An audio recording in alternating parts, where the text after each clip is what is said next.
Hey, what's up? This is Chosen, and this video is going to be going over the new legendary that was kind of teased today behind the scenes. There's also a couple new epics. I'm going to be going over what the legendary looks like and then covering the abilities of all the champions and kind of letting you know if I think they're going to be good or not and kind of what's up with their skills. There's also patch 1.13.5 is supposed to be supposedly around the corner. I'm going to, let you know what's coming up with that, and we'll touch on a couple other things quick. So yeah, let's get into it. Alrighty, so first of all, what they're confirming that is for sure coming as part of 1.13.5 is a fix to Septimus's AI, which is an absolute game changer for him as a champion. Septimus is actually a pretty good legendary, but the problem is with his AI, he's not really using his A2 here. He's just constantly trying to spam his A1, and his AI is really wonky, so it's really hindering his performance as a champion. So them getting that fixed will really slide Septimus up in terms of how good he is as a champion. So definitely excited about that. That's been something the community is wanting for a long time, and it looks like that is definitely coming. So also there is a speed hack. I haven't really looked into it or done a video on it or anything, but supposedly that's going to be fixed and it won't be working anymore, so that's good news. And then the drop rate for potions in your potion dungeons is going to be increased as well. So a lot of times your potions will drop like you can get anywhere from 3 to 5 little ones, I think 3 to 7, something like that. I don't really pay attention, I just kind of run it, but supposedly they're going to be upping that minimum up to like 5 or 7. So it's not going to be, you're not going to be running a stage 15 dungeon and getting 3 small potions anymore. So thankfully for that, that's definitely a long overdue change. The drop rates on the potions are a little bit rough, especially in stage 15. So I would like them to buff that, or at least give us more levels to get to like stage 20 or something to increase the drop rates. And even if they made them 14 energy or something, I think people would be happy with that trade to get the better drop rates. But it looks like that's going to be a little bit better, and that's a step in the right direction, which is good.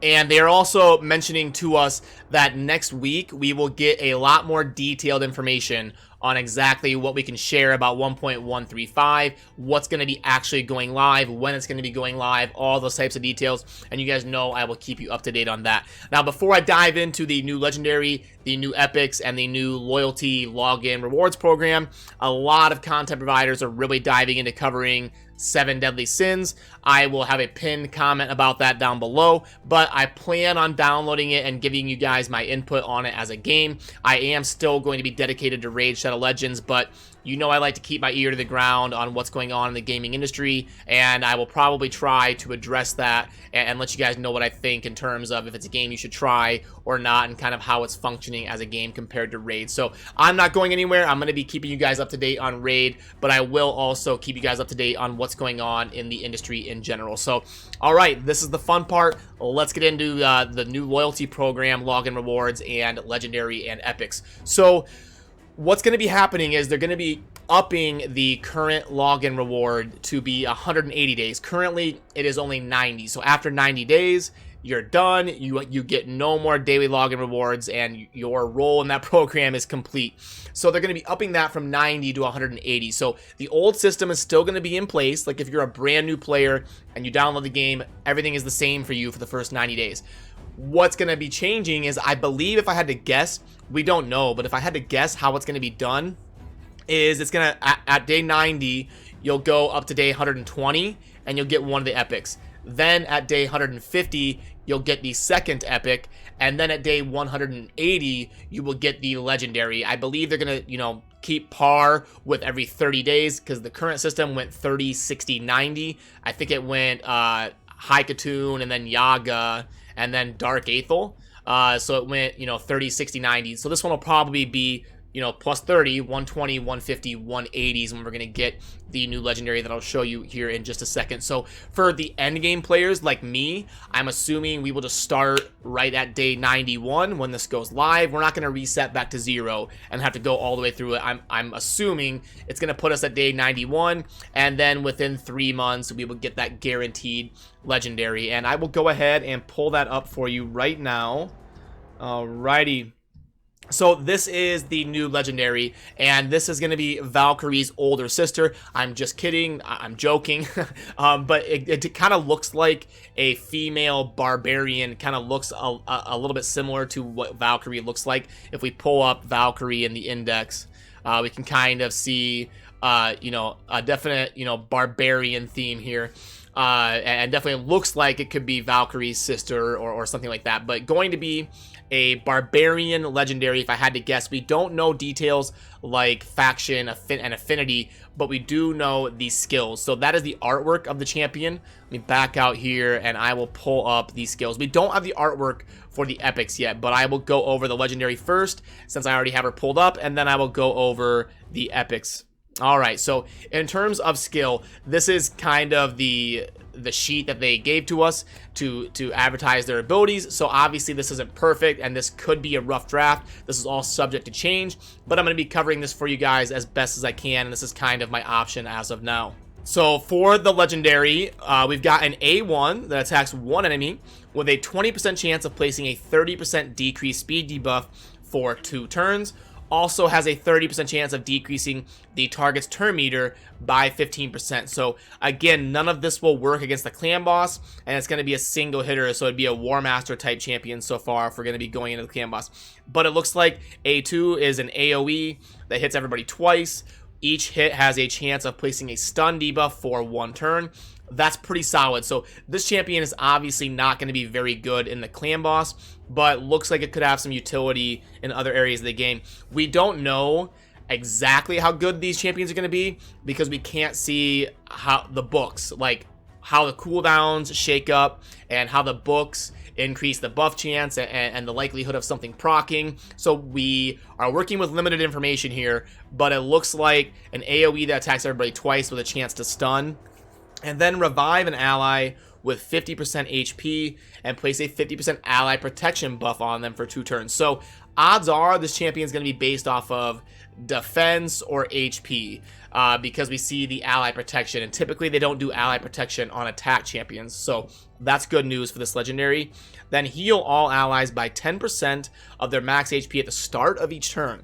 Also places a 30% increased speed buff on a random ally for 2 turns. So that's a pretty good passive on the surface. You're just going to be basically having a continuous heal buff on your whole team permanently as part of the passive.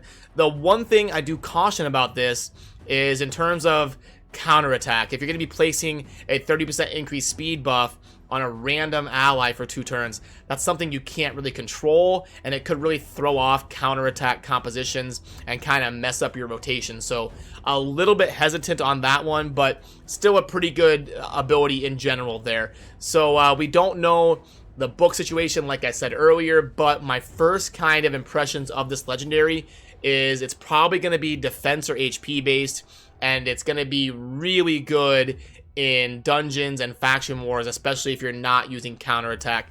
The single hit A1, I wish was attack 1 enemy twice, but other than that, looks pretty decent. I'm going to give it a B to a B plus, somewhere in there. The stun ability could also be very good in the arena, that AoE stun. So could be very good in defense setups in the arena as well with that passive to pair with it. So all right, then diving into the 2 epics. For the epic number 1 here, we've got attack 1 enemy, decrease the target's max HP by 30% of damage inflicted, and that's kind of meh.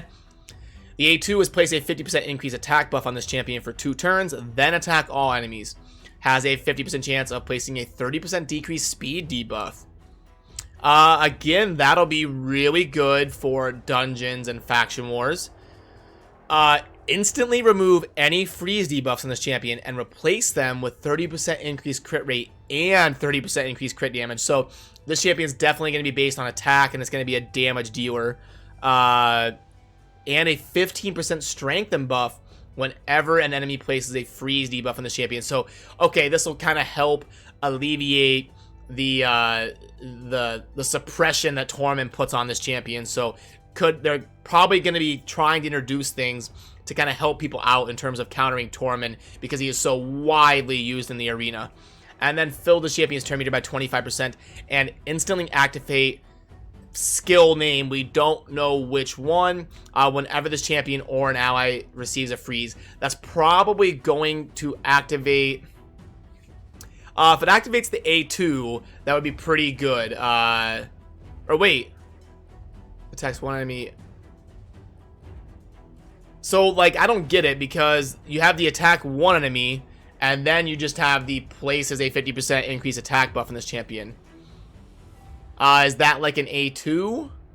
Oh yeah, then attacks all enemies. Okay, duh. Yeah, so it's in the middle of the sentence instead of the beginning. Okay, so yeah, it's probably if it activates the A2, it's probably going to be pretty decent.